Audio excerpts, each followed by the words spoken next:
जंगलों में पाए जाने वाले औषधीय पौधे मनुष्य के स्वास्थ्य जीवन के लिए संजीवन बने हुए हैं, जिनके संरक्षण और संवर्धन के लिए MFP पार्क विंध हर्बल्स द्वारा पहल करते हुए 2 दिवसीय राष्ट्रीय संगोष्ठी का आयोजन भोपाल के प्रशासन अकादमी में किया गया, जहां औषधीय पौधों के उपयोग के माध्यम से मानव स्वास्थ्य सुरक्षा पर वनौषधि अमृत मंथन संपन्न हुआ। इस आयोजन का उद्देश्य आयुर्वेद पर किए जा रहे शोध पर चर्चा करना और भविष्य की संभावनाओं के अनुसार जन जन तक किस तरह पहुंचाया जाए, इस पर मंथन किया गया। It's a pleasure to inform you all of you that we have today that 300 participants they got registered on the online and they are all here, and I'm very much overwhelmed to see the participations, all those who are present here, and not only all those who have submitted their research paper but they not present here. I also welcome that at least they responded to my correspondence we have been making since last 3 months. And if you see that what we are trying to usurp on that, it's only the biodiversity conservations. Here we would like to give you some of the examples which are very eye-opening. Some of them I am going to give you the example of the Dasmula wrist. Dasmula wrist is made. We should take up a plantation measure for those conservation. And again, the one of the example that Sevanak is also the Rojalan indicum is one of the very important ingredient of this Dasmula wrist. इस seminar में Ayurvedic college और one विभाग ने संयुक्त रूप से औषधीय पौधों और उनके चिकित्सीय गुणों को दर्शाते हुए एक प्रदर्शनी भी लगाई, जिसका उद्देश्य भावी आयुर्वेदिक चिकित्सकों को औषधीय पौधों के बारे में जानकारी के साथ उन पर किए जा रहे शोध की प्रक्रिया से अवगत कराना है। मध्य प्रदेश की आबोहवा और यहाँ की जो एनवायरनमेंट है वो इस तरीके का है, ज़मीन की यहाँ पे औषधीय पादपों का बहुत पहले पूर्व काल से अगर देखें तो बहुत अच्छा उत्पादन होता रहा है, इसलिए क्योंकि आने वाले लोगों को हम बेहतर स्वास्थ्य दे सकते। अगर बेहतर स्वास्थ्य देने का कोई रास्ता है तो वो मनुष्य उससे क्यों वंचित रहे। ये जो है हमारा फ़र्ज़ है, ये हमारी ड्यूटी है, जिसका कि एक अहम पार्ट है औषधीय पादप, जिसको लेके कि आपने इसमें देखा ही है कि better human health through medicinal plants. Sidhi ज़िले में औषधियाँ बहुत हैं, वहाँ पे आप देख सकती हैं कि इसमें जितने भी पैकेट हैं सब अलग अलग हैं। जैसे ये आप देखिए अर्जुन का छाल है, ये फिर आप देखोगे तो ये गिलोय है। अभी कोविड में आपने सुना होगा कि बहुत सारे लोगों को बुखार कई प्रकार का होता है, तो ये गिलोय और जिसको गुड़ुची भी आम भाषा में बोलते हैं, इसका काढ़ा पीते हैं, इसमें कालमेघ मिला देते हैं तो तमाम प्रकार के बुखार ठीक हो जाते हैं। तो हमारे महुए बड़े विशेष क्वालिटी के हैं।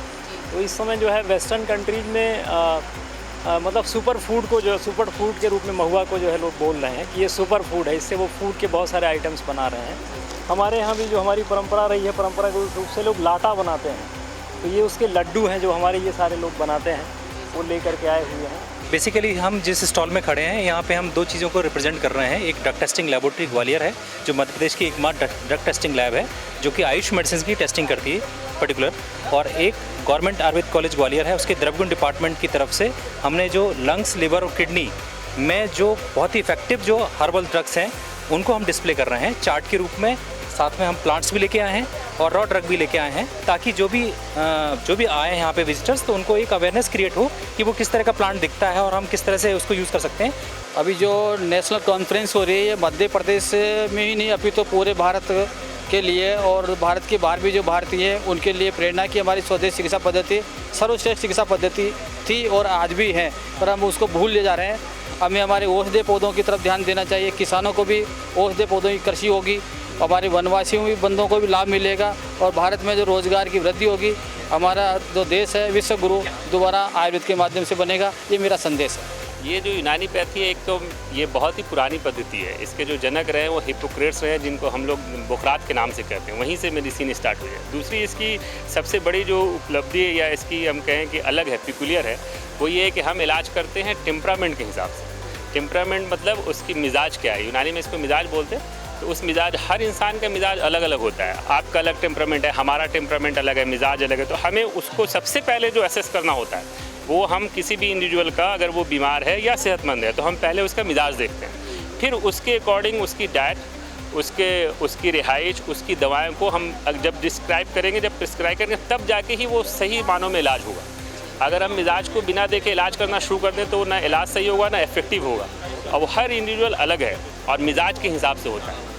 इस राष्ट्रीय संगोष्ठी में माननीय वन मंत्री कुंवर विजय शाह, पतंजलि के मुखिया बालकृष्ण जी भी शामिल हुए। उन्होंने इस संगोष्ठी के सफल आयोजन और मानव स्वास्थ्य सुरक्षा में उपयोगी औषधीय पौधों की खेती और प्रसंस्करण पर जोर देने की बात कही। मध्य प्रदेश का जो एक बहुत बड़ा भूभाग है, बहुत बड़ी जो जनता और आवाम है, आज भी खेत खलिहान, वन, जंगल, उससे आश्रित चीज़ों पर निर्भर है। इसको जैसे मध्य प्रदेश सरकार ने प्रयास कर के खेत खलिहान को और जो हमारे आदिवासी वनवासी जो क्षेत्र के लोगों को व्यापार के साथ में, उद्योग के साथ में, अनुसंधान के साथ में, उसके साथ काम करने वाली संस्थाओं के साथ जो जोड़ने का प्रयास है, उसी से ही देश का भी भला होगा, लोगों को अच्छी औषधियाँ मिलेंगी, उन किसानों का और उन लोगों का भला होगा, क्योंकि उनको उचित मूल्य मिल पाएगा, तो वो अपने चीज़ों को और बढ़ा पाएंगे और वो उपजा पाएंगे। बहुत दिनों से हमारी कल्पना थी कि आपके जैसा व्यक्तित्व हमारे वन विभाग और हमारे आयुष विभाग के साथ मिलकर के हम मध्य प्रदेश के लोगों की और जीवन दर्शन में तरक्की करने के लिए क्या MOU करें, कैसे लोगों की आमदनी बढ़ाने में औषधि पौधों का उपयोग करें, कैसे आयुर्वेद को हम आगे बढ़ाएं। और मैं तो केवल इतना ही कहूँगा कि हम सब भी 4 अगस्त को जड़ी बूटी दिवस के रूप में बाबा जी का जन्मदिन मनाते हैं। हम सब भी अपने अपने गांव में इस बात का प्रचार प्रसार करके, बाबा जी का जन्मदिन नहीं है, ये आयुर्वेद का जन्मदिन है एक तरीके से, और आपके जन्मदिन के रूप में हम सब लोग भी चाहेंगे कि हम 4 अगस्त को इसको और आगे बढ़ाने का काम करें। और हमारे आपका आना हमको एक दिशा दिखलाना है। सोच को बदलो, सितारे बदल जाएंगे। सोच को बदलो, सितारे बदल जाएंगे। किश्तियां बदलने से कुछ नहीं होगा, सही दिशाओं को बदलो, किनारे अपने आप बदल जाएंगे। आज आयुर्वेद में कोरोना के समय लोगों ने विश्वास जताया है। अब इस विश्वास को हम कैसे अच्छा बना सकते हैं? क्योंकि आयुष विभाग तो काम कर ही रहा है, हमारा फॉरेस्ट विभाग भी, क्योंकि 50% फॉरेस्ट विभाग का भी रोल रहता है इसमें। आप औषधि हमको उपलब्ध नहीं कराओगे, हमको मेडिसिन नहीं मिल पाएगा। तो हम एक ही सिक्के के 2 पहलू हैं, हम दोनों एक साथ हैं। यदि आपने हमको सपोर्ट नहीं किया तो हमारा काम अधूरा हो जाएगा। तो इसलिए आज के इस संगोष्ठी के अवसर पर मैं बहुत ज़्यादा कुछ दूसरे विषय पर नहीं कहना चाहता, लेकिन इस औषधियों का ज्ञान, इस औषधि से मानव सुरक्षा पर कैसे हम लोगों को लाभ दिला सकते हैं, उस पर चिंतन होगा, उससे अमृत मंथन होकर निकल के आएगा। कहते हैं एलोपैथी मरीज को तात्कालिक लाभ देता है और आयुर्वेद रोग को जड़ से मिटाकर निरोगी बनाता है। जरूरत होती है तो सिर्फ एक सही मशवरे की। यदि सही मशवरा समय पर मिल जाए तो रोग के पनपने से पहले ही नियंत्रण पा लिया जा सकता है। यही मूल मंत्र है आयुर्वेद का। आयुर्वेदिक प्लांट्स, आयुर्वेदिक हर्ब्स से आप कैसे अपनी लाइफ को चेंज कर सकते हैं। आजकल लोग एलोपैथ पे बहुत डिपेंडेंट है, तो आयुर्वेदिक एस्पेक्ट से हर चीज़ को देखने का जो नज़रिया है वो हमें मिल रहा है, इसलिए हम यहाँ पे आए। कोविड टाइम में आयुर्वेद का मतलब जो जिस तरह से यूज़फुल रही है हर्ब्स और मतलब औषधियाँ, उसका अभी लोगों को पूरी तरह से पता नहीं कि और भी ऐसे बहुत सारी हर्ब्स और दवाइयाँ हैं। बहुत सारी चीज़ें जो हमको नहीं पता है अपने सब्जेक्ट्स के बारे में, अपने पैथी के बारे में, आयुर्वेद के बारे में। जैसे लोग सोचते हैं कि MBBS को ऊपर रखते हैं, BMS वगैरह को थोड़ा नीचे लेते, तो इसके बारे में ये है कि वो नीचे नहीं है, जस्ट इसके बारे में थोड़ी अवेयरनेस नहीं है। तो हम अगर अवेयर होंगे तो हम खुद भी अवेयर होंगे, अपने घर वालों को भी, फैमिली को भी और अपने आसपास के लोगों को भी इसके बारे में अवेयरनेस मिलेगी। काढ़ा एक हर्बल टी है जो नेचुरोपैथ के अंदर जो आपको आयुर्वेद में बताया जाता है कि आप तुलसी, अजगंध और काली मिर्च का सेवन करें, इसका बॉयल करके इसका काढ़ा बना के पिएं, तो लोग नहीं मानते। लेकिन अब कोरोना काल ने उनको सिखाया कि डर के दहशत से के वजह से लोगों ने काढ़ा बनाया, घर में पिया और यूज़ करा और रिजल्ट आया। मुझे खुशी है इस बात की कि हमारे इसमें जो हमारा ये प्रयास है, हमारे नॉलेज पार्टनर के लिए पंडित खुशीलाल शर्मा शासकीय आयुर्वेदिक कॉलेज ने हमारा ऑफर स्वीकार किया, वो हमारे नॉलेज पार्टनर है इसके लिए। इसी तरह से school of pharmaceutical science, Rajiv Gandhi प्रौद्योगिकी विश्वविद्यालय, वो हमारे टेक्निकल पार्टनर हैं जो हमको सब टेक्निकल इनपुट और टेक्निकल नो हाउ इसके लिए उपलब्ध करा रहे हैं। मुझे पक्का विश्वास है कि हमें काफ़ी इंसाइट प्राप्त होगी, काफ़ी अच्छा ज्ञान इस वर्कशॉप से प्राप्त होगा। इस कॉन्फ्रेंस के मेनली 3 उद्देश्य थे। पहला, आयुर्वेद से एवं उसकी शक्ति से लोगों को अवगत कराना। दूसरा, आयुर्वेद को जो कि हमारी भारतीय चिकित्सा प्रणाली है उसको विश्व स्तरीय बनाना।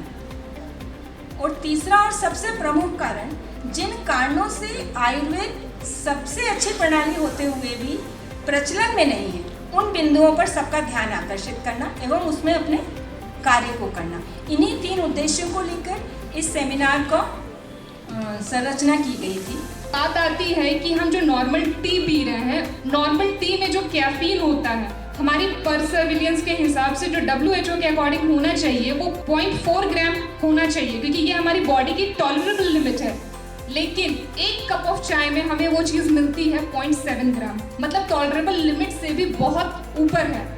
हमने क्या किया है कि इसको डी कैफीन करके इसको 0.02 ग्राम में ले आए हैं, जिसकी वजह से अब हम जो चाय पी रहे हैं वो कैफीन फ्री है, दैट इज डीकैफिनेटेड है। भूतकेशी, जटामासी, गुडुची एंड तिलतिल, हेयर फॉल इज a त्रिदोषिक व्याधि and these herbal drugs have tridoshambok properties also.